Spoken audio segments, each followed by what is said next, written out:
नमस्कार, मैं दीपक लवानिया और आप देख रहे हैं नारद न्यूज। पेश है भरतपुर जिले की खास खबरें।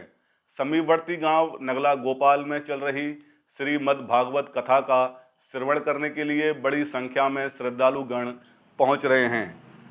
भाजपा नेता अभयवीर सिंह सोलंकी द्वारा श्रीमद् भागवत कथा का आयोजन किया जा रहा है और राष्ट्रीय संत श्री काशनी बाल योगी ब्रह्मानंद महाराज कथा का वाचन कर रहे हैं। कथा के तहत आज विभिन्न धार्मिक प्रसंगों का बाल योगी महाराज ने वर्णन किया। इस मौके पर कई भाजपा नेताओं ने भी श्रीमद् भागवत कथा में शिरकत की। सांसद रंजीता कोली, पूर्व सांसद बहादुर सिंह कोली, नगर निगम के पूर्व मेयर शिव सिंह भौंट के अलावा कई भाजपा नेता कथा सुनने के लिए पहुंचे।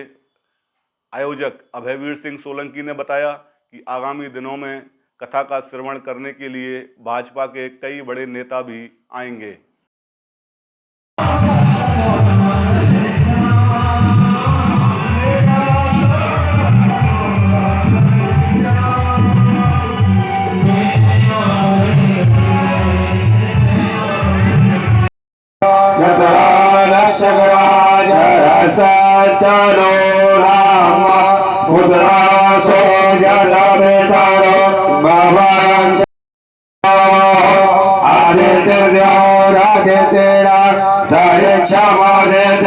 माता सपिता सपुरा विश्वे देवा अदिति पंचजना प्रथमे शांतिराप शांतिरो गदया शांति वनस्पतया शांति विश्वे देवा शांति ब्रह्म शांति सर्वगुण शांति शांतिरेव शांतिरेधि। हरि ओम। स्वस्ति श्री गणेशाय नमः, श्री सरस्वत्यै नमः, श्री वेद पुरुषाय नमः, श्री गुरुचरण कमलेभ्यो नमः। गणनाथ सर्वाणि प्रवर्तये अदपवित्रीकरण ओम अपवित्र पवित्र वा सर्वावस्थागतो वा यस्मै पुंडरीकाच सभायाभ्यन्तरा शुचिः पुंडरीकाच पुनातो पुंडरीकाच शोभर्चा मोखेन शुद्धकरणाभ्यां भूयासम् चन्दनं महत्पुण्यं पवित्रं पापनाशनम् आपदाहर्ते नित्यं लक्ष्मी ते तद् सर्वदा। हस्ते अच्छ पुष्पाणि गृहीत्वा श्री पुराण पुरुषोत्तम ध्यानम्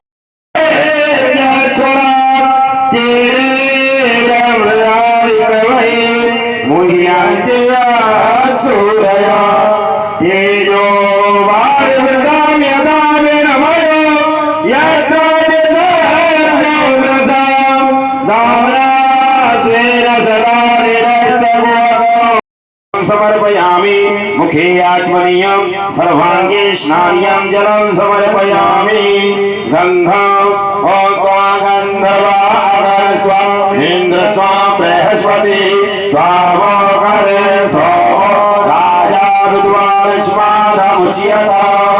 श्री पुराणपुरुषोत्तमाय नमः। गंधं विलेपयामि गन्धान्ते यस्नान् समर्पयामि।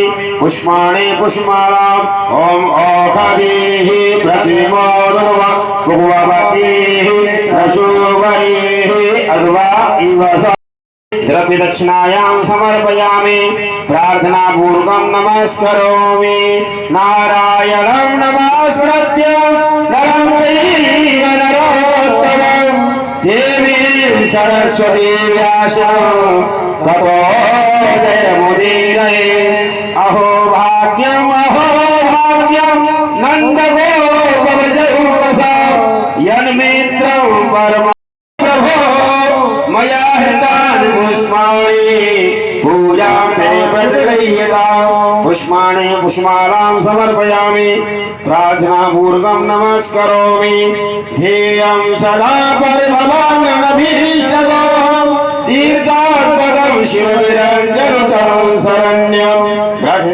देहं प्रणतिपाले भवादिपोतं वन्दे महापुरुषते चरणारविन्दम् अज्ञानतिमिरान्धस्य ज्ञानाञ्जनशलाकया चक्षुरुन्मीलितं येन साम्यभयसने अग्निराजामोलाम्य करोम्यन्नं वयोरेतो अस्मासु दत्ता ॐ अग्निर्देवता वातो देवता सूर्यो देवता चन्द्रमा देवता वशवो देवता रुद्रा देवता दिव्या देवता मरुतो देवता विश्वे देवो देवता बृहस्पतिर्देवतेन्द्रो देवता वरुणो देवता जलेन शीतलीकरणं पुष्पैदेवादिवन्दनम् आरोग्यादे आत्मादिवन्दनम् ॐ द्यौः शान्तिरन्तरिक्षगुं शान्तिः पृथिवी शान्तिरापः शान्तिरोगदयः शांति ब्रह्म शांति सर्वगुण शांति शांतिरेव शांति धामा शांतिरेधि मंत्र पुष्पांजलि हरि ओम यदिन यमय झंतरेवा स्थानि धर्माणि प्रथमान्यासन्नः देहनागं महिमानः सचन्तपूर्वे साग्या शांतिरेवा हरि ओम एकदन्ताय विद्महे वक्रतुण्डाय धीमहि तन्नो दन्ते प्रचोदयात्। बोलिए श्री भागवत महापुराण की, बोल वृंदावन बिहारी लाल की, श्री राघवेंद्र सरकार की, बोल हनुमान जी महाराज की, बोलिए सदगुरुदेव भगवान की जय। जय श्री राधे, जय जय श्री राधे, जय जय श्री राधे। नमः पार्वती पतये, हर हर महादेव। देवकी पुत्र सद्गुरुदेव भगवान की, श्री ठाकुर जी महाराज की, शंकर भगवान की, गंगे यमुना मैया की, सरस्वती माता की, गौ माता की।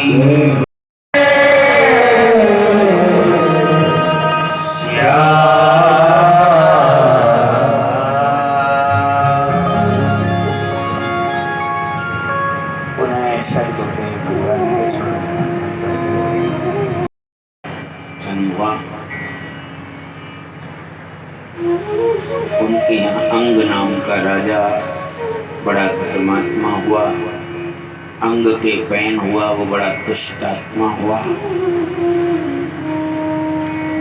उसके पास सत्ता का बल था, संतों के पास संयम का बल था। उसको मारा गया, उसकी भुजा का मंथन किया गया, उससे पृथु भगवान का प्राकट्य हुआ, का आविष्कार किया। प्रियव्रत के यहाँ परमहंसों के आचार्य ऋषभदेव भगवान का अवतार हुआ उनके वंश में। ऋषभदेव भगवान के 100 पुत्र हुए थे, जिनमें 91 पुत्र गृहस्थी थे और 9 योगी थे। ये 9 योगेश्वर की कथा भागवत जी के 11वें स्कंद में सुनने को मिलती है। कब न होते ही जीव चराचर जाता है।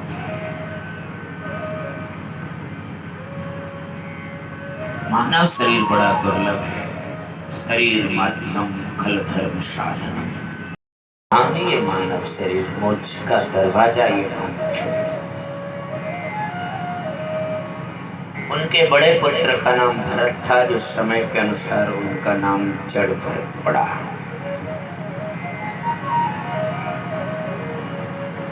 इस कथा से गृहस्थ के लिए बहुत शिक्षा है। इन शब्दे भगवान ग्रस्त में भी भगवान की प्राप्ति हो सकती है। गृहस्थाश्रम संन्यास आश्रम से बड़ा है। गृहस्थी अगर गृहस्थ धर्म का पालन करे, जन्म जन्म मन यत्न कराई अंतराम कई आवत नहीं। बड़े बड़े सन्यासी महात्माओं का जीवन पर्यंत निकल गया, उनको एक झलक तक नहीं मिली, लेकिन धन्य वो गृहस्थी जिनके घर के आंगन में परमात्मा बालक बन के खेलता है। गृहस्थियों के यहाँ परमात्मा का अवतार हुआ है। गृहस्थ आश्रम संन्यास आश्रम से 100 पुत्रों का परिवार होते हुए भी घर में रहते रहते परमहंस हो गए। जिनने निज मन बस कियो, जगते रहते उदास। नारायण ते घर रहो, चाहे करो। हाथापाई भी हो जाए, कोई तीसरा आदमी आए आकर के दोनों को शांत किया, क्यों झगड़ रहे हो? ये कह रहा है निराकार है, मैं कह रहा हूँ साकार है। आप खूब आए, हम दोनों में झगड़ा चल रहा था। आप ही बताओ परमात्मा निराकार है कि साकार है? तीसरे आदमी ने कहा परमात्मा न निराकार है न साकार है, परमात्मा बेकार है। ऐसा परमात्मा का है मतलब का जो आपस में झगड़ा करा दे, ऐसा परमात्मा तो बेकार है। का अंदर ही अंदर नाच रहा है, ऐसा नहीं है कि नहीं नाचे, नाच रहा है। जरूरी तो खड़े हैं कहीं ठुमका दो। नाच का मतलब है रास। रास का मतलब जिसका नाच जो हो रहा हो उसको देख के रास आ गए कि देखो कितना अच्छा नाच रहा है, कि कितना अच्छा नाच रही है, यानी रास आ जाए देखते ही। ये नहीं ठुमका लगाए और इधर से इधर पैर में घुमाए की जरूरत है, रास आ गए। जिसके नृत्य को देखते हर व्यक्ति को रास आ। और एक दिन पहले ही कह रहे थे बहन बेटी के कल माता सीता की शादी है, कन्यादान लिया ही हो।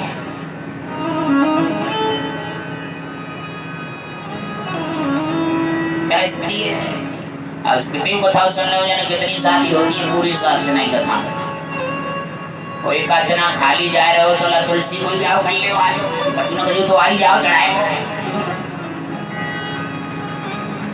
शादी वादी करी 4 दिन तो रह गए कथा। महाराज की खुद की नहीं वही तो कौन की कर शादी करावे बताओ।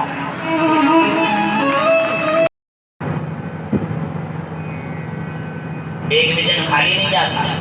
कथा वो है जिसके द्वारा भगवान की महिमा हमारे दिमाग में समझ में आ जाए। और भगवान को ही झांकी बना के बिठा देंगे कि चढ़ाओ चढ़ाओ, तो भगवान का भिखारी है भाई। रोज झांकी बनेगी या चढ़ाओ, ऐसी तो कथा हो रही है आज। जो कि उसकी महिमा ऐसी करनी थी कि लोग उससे मांगने लग जाएं, लेकिन कथावाचकों ने झांकी बनाकर बिठा दी कि चढ़ाओ, भिखारी बैठा है। ये कथाएं, कथा से तो भगवान की महिमा दिमाग में आनी चाहिए कि महिमा भगवान कितनी उसकी महिमा कितनी बड़ी है। कथा लेपा लेपी नहीं है कुछ, जो है क्लियर खुली कथा।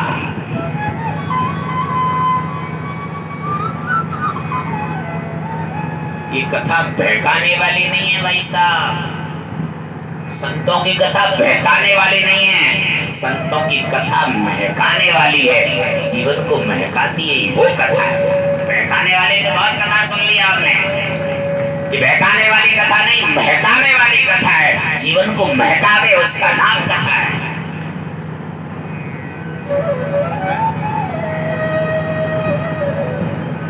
कथा बहकाने वाली नहीं होनी चाहिए, कथा महकाने वाली होनी चाहिए। जीवन को महकाए उसका नाम कथा।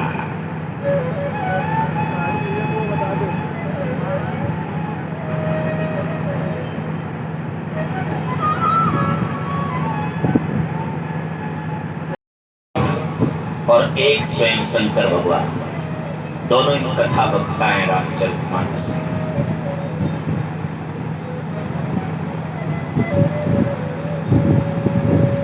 लेकिन जब दोनों ही भगवान राम की कथा प्रारंभ करते हैं, धन्यवाद, काम में तो एक हो जाओगे। घी भी होता है और शहद भी होता है, और जब वो पंचामृत को लेने के लिए कतार, काल मृत्यु हरणम सर्व व्याधि विनाशनम, ये वही शहद और घी है। इसको लेने से आप अकाल मृत्यु भी आपकी टल जाएगी और सारी व्याधियों का नाश हो जाएगा। वही शहद और घी है कि नहीं?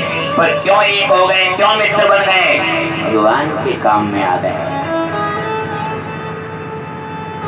शहद ने घी से कहा अब तक हमारी दुश्मनी थी, लेकिन अब ये भगवान का काम है और भगवान के काम में अब हम दुश्मनी छोड़ देते हैं, हम दोनों एक हो जाते हैं और एक होकर के वो चीज बन गई, अकाल मृत्यु को डालने वाला वो पंचामृत हो गया। अकाल मृत्यु हरणम सर्व व्याधि विनाशनम, सारी व्याधियों का नाश करने वाला हो गया है। उसमें भी शहद और घी नहीं है, पर भगवान के काम में आ गए। दुश्मनी रही हो, अब तक रही हो, लेकिन भगवान का कार्य हो रहा हो, उसमें तो एक हो जाना चाहिए भाई। उसमें तो अपनी दुश्मनी मिटा देना चाहिए। कर्म हो रहा हो और बेटा वहां नहीं पहुंचे, जाना चाहिए। बिठा दो भैया, कोई रोक लिया करो बीच में, क्यों डिस्टर्ब करते हो बताओ। जिस समय दैत्यों ने देवताओं के ऊपर चढ़ाई कर दी, देवता स्वर्ग छोड़ के भगवान की ना अकेले दैत्य निकाल सकते हैं, दोनों मिलेंगे तो ही अमृत निकलेगा। अमृत क्या है? ये कथा ही अमृत है। इस कथा अमृत को पाने के लिए आनंद तभी आएगा जब पूरा गांव का संगठन हो, गांव का मेल हो, प्रेम हो। और आज गांव में फूट है और गांव में यज्ञ चल रही है, कथा चल रही है, तो क्या मतलब है भाई? मैं आपके घर के काम के लिए नहीं आया, मैं कथा कह रहा हूँ। कथा में से सबका ज्ञान मिलता है, कथा से बाहर नहीं जा रहा हूँ। समझ में आ जाए तो समझ लो, समझदार समय को भरोसा नहीं, वो कब पलटे मारे जाए।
समय को भरोसा नहीं, कब पलटे मारे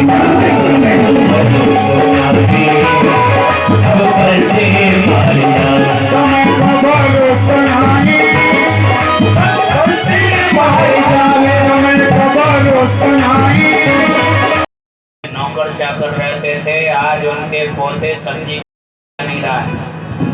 और एक ऐसे भी लोग मिल जाएंगे कि जिनके बच्चे पहले सब्जी की ठेल लगाते थे, आज उनके पोते हजारों जमीन के मालिक हैं। छोटी सी जिंदगी में ऐसा क्या कर लिया भाई साहब? क्या कर सकते? मारे जावे समय को भरोसा नहीं। बिठा दो भैया, बिठा दो उनको, बिठा दो। समय को भरोसा नहीं।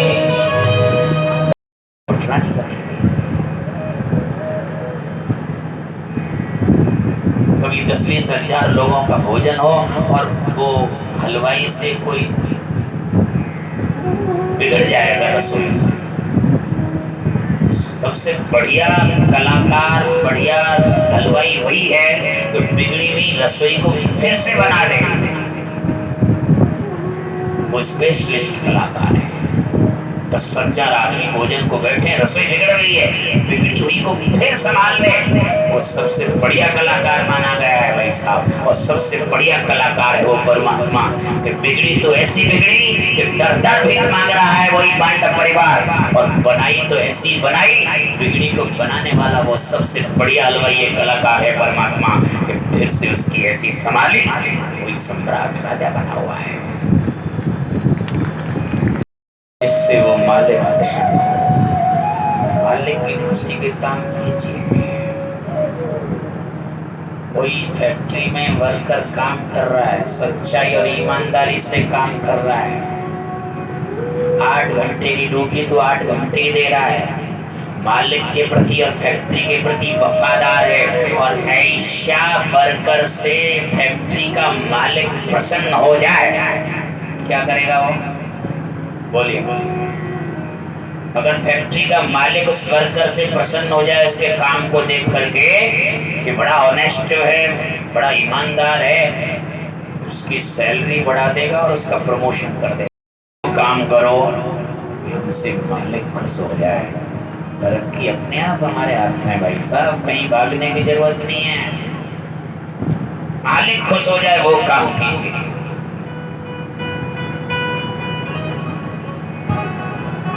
आज तक तो नास्तिक, ऐसे ऐसे लोग नास्तिक बने, भगवान भगवान है भी कि नहीं, कि वैसी चल रही है गाड़ी महाराज। हमारी समय में तो भगवान भगवान होगी। आपकी घाघर तो देख गई, लेकिन आपका मुंह तो देख ही नहीं रहा। वो बेचारी गांव की महिलाएं घूंघट मारती है, आपको मुंह दिखाएगी तो ही तुम्हारा सबक माना जाएगा क्या? भरी हुई घाघर दिख गई, ये शकुन ही तो है, इसलिए उसका हाथ दिख जाए तो शकुन है। जरूरी नहीं कि वो अपना मुंह दिखाए, जो उसका कुछ दिखाई दे रहा है वो शकुन है। सुखदेव जी ने परीक्षित से यही तो कहा, चिंता मत कर, मैं तुझे वो ज्ञान दूंगा। और अंत में वो काम आया, प्रीति निभाई भगवान। जो किया है वो जरूर मिलेगा। ऐसा नहीं कि हम ये कथा करा रहे हैं, धर्म कर रहे हैं, पुण्य कर रहे हैं, पैसा खर्च कर रहे हैं, ये हल्के में मत लेना, मिलेगा।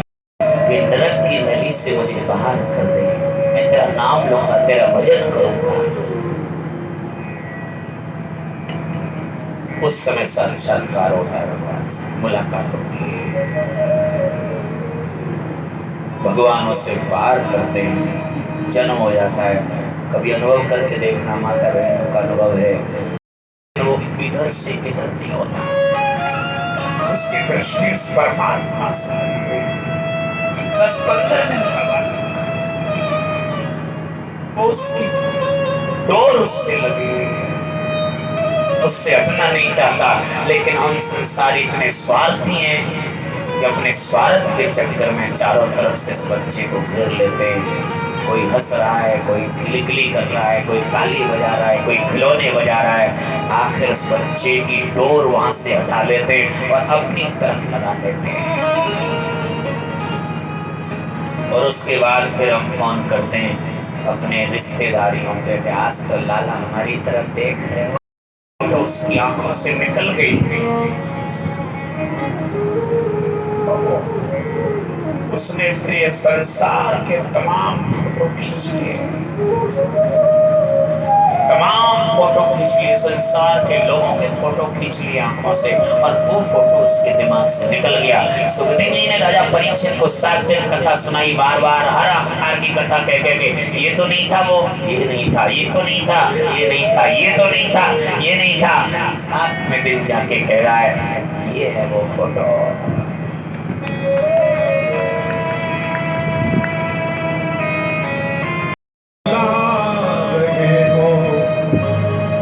कोई तो रिश्ता जरूर, कई जन्मों से बुला रहे हो, कोई तो रिश्ता जरूर हो। क्या करने के लिए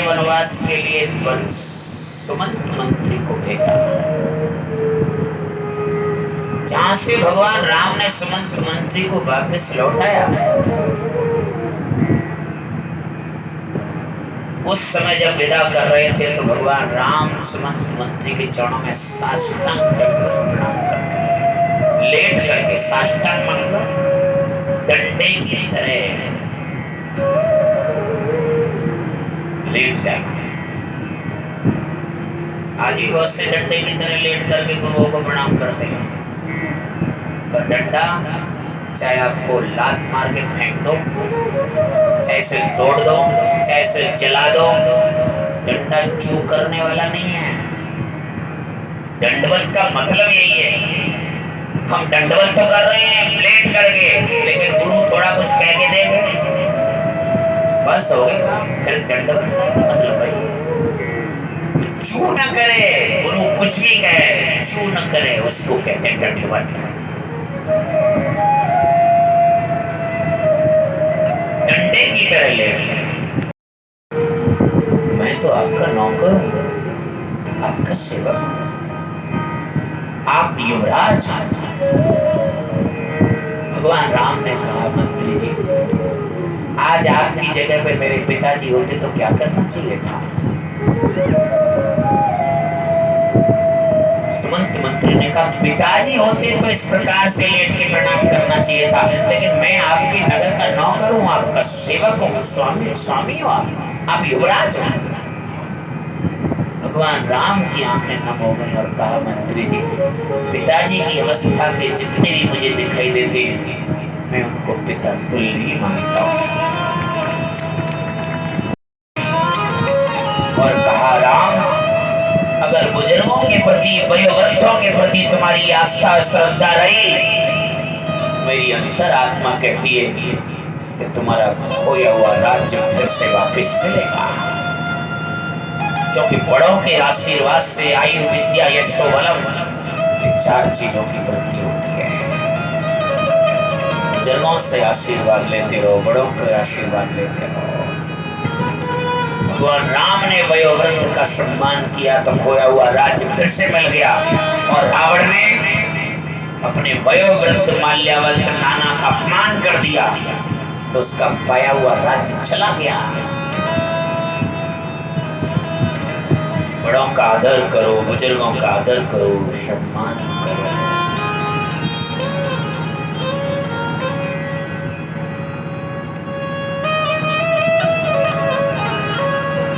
घर पे अगर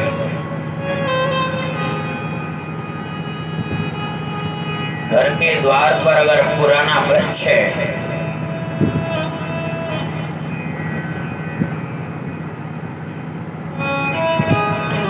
भले ही उस पे फल नहीं लग रहे हैं,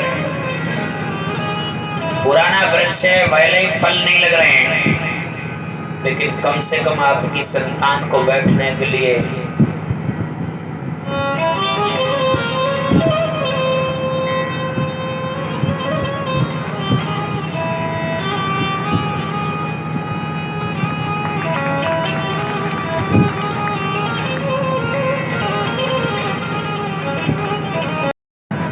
वो फल नहीं दे रहा है, लेकिन संतान को बैठने के लिए छाया तो दे रहा है। जिस घर में कोई बुजुर्ग नहीं उस घर की शोभा नहीं भाई साहब। जिस समाज में पढ़ते हैं उस घर में, और जिस घर पे कोई बुजुर्ग नहीं, कुत्ता भी नहीं आता उस घर में भाई साहब। बुजुर्ग से शोभा नहीं। एक लंगड़ा और एक अंधा, बाकी पूरा गांव खाली हो गया। गांव में आग लगी है, सब छोड़ के भाग गए, लेकिन 2 लोग नहीं भागे, एक अंधा और एक लंगड़ा। लंगड़ा भाग नहीं सकता, अंधे को दिखाई नहीं देता है, दोनों ही रह गए। 16 तारीख को अपनी कलश यात्रा निकली थी, 23 तारीख का भंडारा है। आसपास के बहुत सारे लोग भागवत का आनंद लेने आए हुए हैं। बहुत ही अच्छी भागवत चल रही है। और मैं जिला उपाध्यक्ष भाजपा, हमारे प्रदेश नेतृत्व से भी आज प्रदेश कार्यकारिणी के सदस्य भी आ रहे हैं। प्रदेश अध्यक्ष जी का भी 21 या 22 तारीख को प्रोग्राम बन रहा है। कल CID वाले भी आए थे, शायद हो सकता है 10 तारीख का भी। शादी का भी मतलब यहाँ प्रोग्राम बन सकता है। और मैं सभी भक्तजनों से कहूँगा सब आएँ, भागवत में आनंद लें।